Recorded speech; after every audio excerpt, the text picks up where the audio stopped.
പൂവും ചിത്രശലഭവും തമ്മിലുള്ള ചേർച്ചയാണ് ആലുവാപ്പുഴയും ആലുവ പാലസും തമ്മിൽ.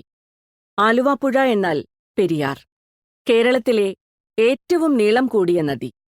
പശ്ചിമഘട്ടത്തിൽ നിന്നുദ്ഭവിച്ച് കേരളത്തിന്റെ മലനാടിനെയും ഇടനാടിനെയും തീരദേശത്തെയും മുറിച്ചുകടന്ന് പെരിയാർ അറബിക്കടലിലെത്തുന്നു.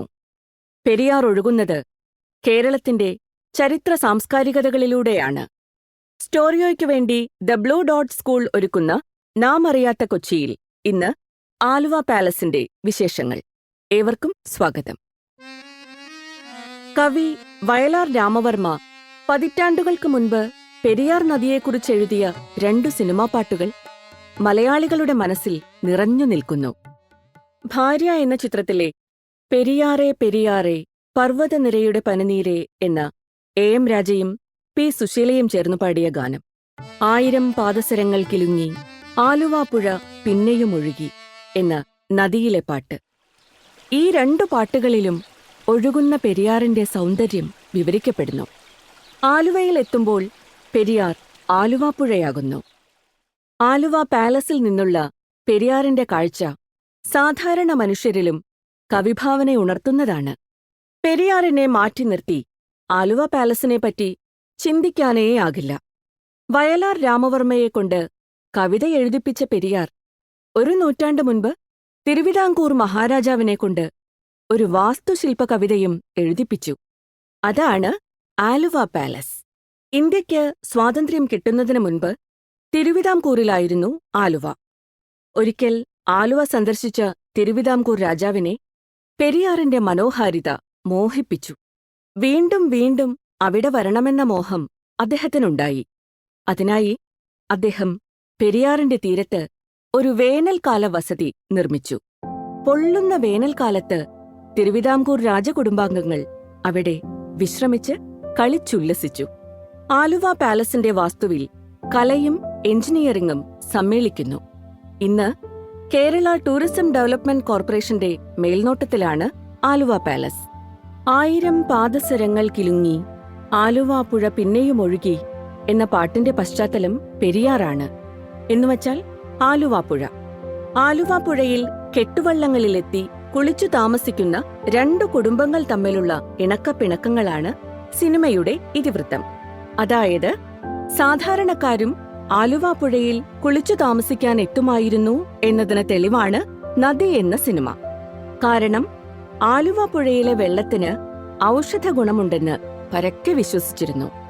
1913 എഴുതപ്പെട്ട സി അച്യുതമേനോന്റെ കൊച്ചി സ്റ്റേറ്റ് മാനുവലിൽ ആലുവാപ്പുഴയിലെ കുളി രേഖപ്പെടുത്തിയിട്ടുണ്ട്. ഈ പുഴവെള്ളത്തിൽ ഔഷധങ്ങൾ ചേർന്നിട്ടുണ്ടെന്നും ത്വഗ്രോഗങ്ങൾ ശമിപ്പിക്കുമെന്നും ജനങ്ങൾ വിശ്വസിച്ചിരുന്നതായി സ്റ്റേറ്റ് മാനുവൽ രേഖപ്പെടുത്തുന്നു.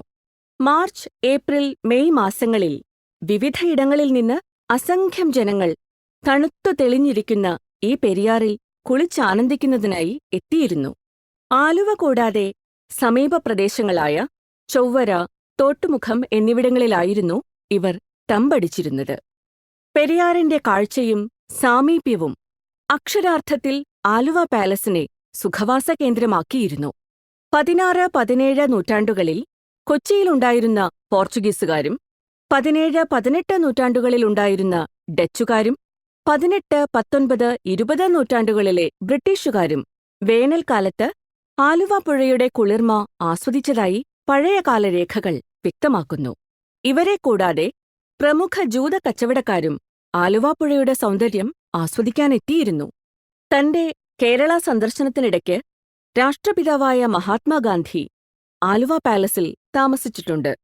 മാത്രമല്ല, ഇന്ത്യയുടെ പ്രഥമ പ്രധാനമന്ത്രി പണ്ഡിറ്റ് ജവഹർലാൽ നെഹ്റുവും കേരള സന്ദർശനവേളയിൽ ആലുവ പാലസിലാണ് താമസിച്ചത്. വർഷം തോറും ജൂലൈ, ഓഗസ്റ്റ് മാസങ്ങളിലെ കർക്കടക വാവുബലി ദിവസം സന്ദർശകരാൽ ആലുവ പാലസ് സജീവമാകുന്നു. പുഴയ്ക്കക്കരെ ശിവക്ഷേത്രത്തിനു സമീപത്തെ മണപ്പുറം കാലങ്ങളായി ബലിയിടൽ കേന്ദ്രമാണ്. ഈ ദിവസം ബലിയർപ്പിക്കാൻ ആയിരങ്ങളാണ് ആലുവ മണപ്പുറത്തെത്തുക. കുളിച്ചീറനോടെ ആലുവാപ്പുഴയുടെ കരയിൽ പിതൃക്കൾക്ക് ബലിതർപ്പണം ചെയ്യുന്നത് ആലുവ പാലസിൽ നിന്ന് കാണാം. ഇതു കാണാനായി സന്ദർശകർ പാലസിന്റെ ബാൽക്കണിയിൽ സ്ഥാനം പിടിക്കുന്നു. ആ ബാൽക്കണി സർക്കുലർ ആകൃതിയിലുള്ളതാണ്. ആ ആകൃതിയിൽ ബാൽക്കണി നിർമ്മിച്ചത് സന്ദർശകർക്ക് കാഴ്ചകൾ ആസ്വദിക്കാൻ സൗകര്യപ്രദമാണ്. ആലുവ പാലസിന്റെ വാതിലുകൾ, ജനലുകൾ, ഇടനാഴികൾ, കോണിപ്പടികൾ എന്നിവയും നിർമ്മാണകലയുടെ ശാസ്ത്രീയത വ്യക്തമാക്കുന്നതാണ്. ആലുവ പാലസിന് സമീപമാണ് ശ്രീനാരായണ ഗുരു സ്ഥാപിച്ച അദ്വൈതാശ്രമം. അദ്വൈതാശ്രമം സന്ദർശിക്കാനെത്തുന്നവരും ആലുവ പാലസിൽ താമസിക്കാറുണ്ട്. 1913 ശ്രീനാരായണ ഗുരു ആലുവയിൽ അദ്വൈതാശ്രമം സ്ഥാപിച്ചത്. ശ്രീനാരായണ ഗുരുവും ചട്ടമ്പിസ്വാമികളും ആലുവ പുഴയുടെ തീരത്ത് വൃക്ഷത്തണലിൽ സംസാരിച്ചിരിക്കുമായിരുന്നു. ആ സ്ഥലത്താണ് പിന്നീട് ആശ്രമമുണ്ടാക്കിയത്. ആശ്രമത്തിനോടനുബന്ധിച്ച് ശ്രീനാരായണ ഗുരു സംസ്കൃത പാഠശാലയും സ്ഥാപിച്ചു. ആശ്രമത്തിൽ താമസിച്ച് ഗുരു അദ്വൈത തത്വശാസ്ത്രത്തെക്കുറിച്ച് പുസ്തകങ്ങൾ എഴുതി. ആശ്രമത്തിൽ ശ്രീനാരായണ ഗുരു വിവിധ മതപണ്ഡിതരെ വിളിച്ചുവരുത്തി സർവമത സമ്മേളനം സംഘടിപ്പിച്ചത് ചരിത്ര സംഭവമായിരുന്നു. ആലുവ പാലസിൽ നിന്ന് നോക്കിയാൽ ആലുവ പുഴയുടെ അക്കരെ മണപ്പുറത്ത് ക്ഷേത്രം കാണാം. ആലുവ മഹാദേവക്ഷേത്രം എന്ന് ഇത് അറിയപ്പെടുന്നു. കേരളത്തിലെ എണ്ണപ്പെട്ട 108 ശിവക്ഷേത്രങ്ങളിലൊന്നാണ് ഈ ക്ഷേത്രം. പരശുരാമനാണ് ഇവിടെ പ്രതിഷ്ഠ നടത്തിയതെന്നാണ് വിശ്വാസം. ആലുവ മഹാദേവ ക്ഷേത്രത്തിലെ ശിവപ്രതിഷ്ഠയും ആലുവ എന്ന സ്ഥലനാമവും തമ്മിൽ ബന്ധിപ്പിക്കുന്ന ഒരു വിശ്വാസ കഥയുണ്ട്. നീലകണ്ഠനായ ശിവനാണ് ആലുവ മഹാദേവ ക്ഷേത്രത്തിലെ പ്രതിഷ്ഠയെന്ന് വിശ്വാസം. ആ കഥ ഇങ്ങനെയാണ്. ദേവന്മാരും അസുരന്മാരും വാസുകി എന്ന സർപ്പത്തെ ഉപയോഗിച്ച് പാലാഴി കടഞ്ഞ് അമൃതുണ്ടാക്കാൻ ശ്രമിച്ചു. ആ ശ്രമത്തിനിടയിൽ വാസുകി കാളകൂടം എന്ന വിഷം ഛർദിച്ചു. പ്രപഞ്ചത്തെ ആകെ നശിപ്പിക്കാൻ ശേഷിയുള്ള കാളകൂടം വിഷം ശിവഭഗവാൻ കൈകളിലെടുത്ത് പാനം ചെയ്യാൻ തുടങ്ങി. ഇതുകണ്ട് ഭാര്യയായ പാർവതീദേവി ഭഗവാന്റെ കണ്ഠം അമർത്തിപ്പിടിച്ചു. കണ്ഠത്തിലെ വിഷം നീലിച്ച് ശിവഭഗവാൻ നീലകണ്ഠനായി. ഇപ്രകാരം ആലം അഥവാ വിഷം വായിലുള്ള ശിവനിൽ നിന്നാണ് ആലുവ എന്ന പേരുണ്ടായത് എന്നാണ് വാമൊഴി. മഹാശിവരാത്രി ഉത്സവത്തിന്റെ ദേശം എന്ന നിലയിലും ആലുവ പ്രസിദ്ധമാണ്. ഫെബ്രുവരി, മാർച്ച് മാസക്കാലത്താണ് 6 ദിവസം നീളുന്ന ഉത്സവം. ആലുവ പാലസിൽ നിന്ന് ആലുവ പുഴയുടെ അക്കരെയുള്ള മണപ്പുറത്തെ ഉത്സവക്കാഴ്ച മനോഹരമാണ്. രാജഭരണകാലത്ത് തിരുവിതാംകൂർ കുടുംബാംഗങ്ങൾ ആലുവ പാലസിലെത്തി ഉത്സവത്തിൽ പങ്കാളികളാകുമായിരുന്നുവത്രേ. ആലുവ മണപ്പുറം ഉറങ്ങാത്ത രാത്രികളാണവ. അങ്ങനെ ഓരോ ശിവരാത്രിക്കും സാക്ഷ്യം വഹിക്കുന്നു ആലുവ പാലസ്. ആലുവ പുഴയും ആലുവ പാലസും ഒട്ടേറെ ചരിത്ര സംഭവങ്ങൾക്ക് സാക്ഷ്യം വഹിച്ചിട്ടുണ്ട്. അതിനാൽ 2017 ആലുവ പാലസ് പുതുക്കിപ്പണിയാൻ ആലോചനയുണ്ടായപ്പോൾ കേരള ഹിസ്റ്ററി അസോസിയേഷൻ ഇടപെട്ടു. ആലുവ പാലസിന്റെ ചരിത്രമൂല്യം സംരക്ഷിക്കും വിധം ശില്പഭംഗി നഷ്ടപ്പെടാതെയാവണം പുതുക്കിപ്പണിയുന്നതെന്ന് കേരള ഹിസ്റ്ററി അസോസിയേഷൻ ആവശ്യപ്പെട്ടു.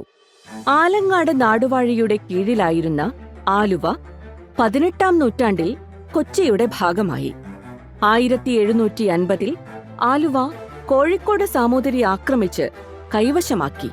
എന്നാൽ തിരുവിതാംകൂറിന്റെ സഹായത്തോടെ കൊച്ചി രാജാവ് സാമൂതിരിയെ തിരിച്ചാക്രമിച്ചു. സാമൂതിരിയെ ഓടിക്കാൻ സഹായിച്ചതിന് കൊച്ചി മഹാരാജാവ് തിരുവിതാംകൂർ രാജാവിന് ആലുവദേശം പ്രതിഫലമായി നൽകി. അങ്ങനെയാണ് കൊച്ചിയുടെ തൊട്ടരികിലുള്ള ആലുവയിൽ പാലസ് നിർമ്മിക്കാൻ തിരുവിതാംകൂർ രാജാവിന് അവസരമുണ്ടായത്.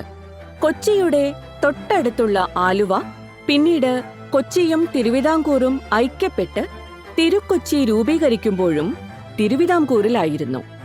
രാജകാല പ്രൗഢിയുടെ ചിഹ്നം പോലെ ആലുവ പാലസ് തല ഉയർത്തി നിൽക്കുന്നു. പെരിയാർ അഥവാ ആലുവ പുഴയുമായി ബന്ധപ്പെട്ടാണ് ആലുവ പാലസിന്റെ സാംസ്കാരിക സ്ഥാനം. എന്നാൽ ദുഃഖകരമെന്നു പറയട്ടെ, വയലാറിനെക്കൊണ്ട് പാട്ടെഴുതിച്ച, തിരുവിതാംകൂർ രാജാവിനെക്കൊണ്ട് ആലുവ പാലസ് നിർമ്മിപ്പിച്ച, ഒരിക്കൽ സുഖവാസ മേഖലയായിരുന്ന പെരിയാർ ഇന്ന് മലിനമാണ്. പെരിയാറിന്റെ ഈ ദുരവസ്ഥയ്ക്ക് സാക്ഷ്യം വഹിച്ചാണ് ആലുവ പാലസ് നിലകൊള്ളുന്നത്. ഈ കഥ ആലുവ പാലസ് എന്ന രാജകാല കെട്ടിടത്തെക്കുറിച്ചു മാത്രമല്ല, ഒരു പുഴയുടെ ദുര്യോഗത്തെക്കുറിച്ചുമാണ്. ആലുവ പുഴ എന്ന പെരിയാറിനെ കണ്ടുകൊണ്ട് ആലുവ പാലസ് നിലകൊള്ളുന്നു. ആലുവ പാലസ് നിർമ്മിക്കപ്പെട്ട കാലത്തെ പെരിയാർ ഇന്നില്ല. പെരിയാർ രോഗാവസ്ഥയിലെന്ന് പഠനങ്ങൾ. ആലുവ പാലസിനെയും പെരിയാറിനെയും കുറിച്ച് സ്റ്റോറിയോ പറയുന്ന ഈ കഥ പെരിയാറിനെ രോഗാവസ്ഥയിൽ നിന്ന് രക്ഷിക്കാൻ കാരണമാകട്ടെയെന്ന് ആഗ്രഹിക്കുന്നു. കവിഹൃദയങ്ങളെ പാടിക്കാനുള്ള സൗന്ദര്യം പെരിയാറിന് തിരിച്ചു കിട്ടുമെന്ന് പ്രതീക്ഷിക്കുന്നു. സ്റ്റോറിയോയ്ക്കു വേണ്ടി ദ ബ്ലൂ ഡോട്ട് സ്കൂൾ ഒരുക്കുന്ന നാം അറിയാത്ത കൊച്ചിയിലെ ചരിത്രസംബന്ധിയായ നല്ല കഥകൾക്കു വേണ്ടി കാത്തിരിക്കൂ.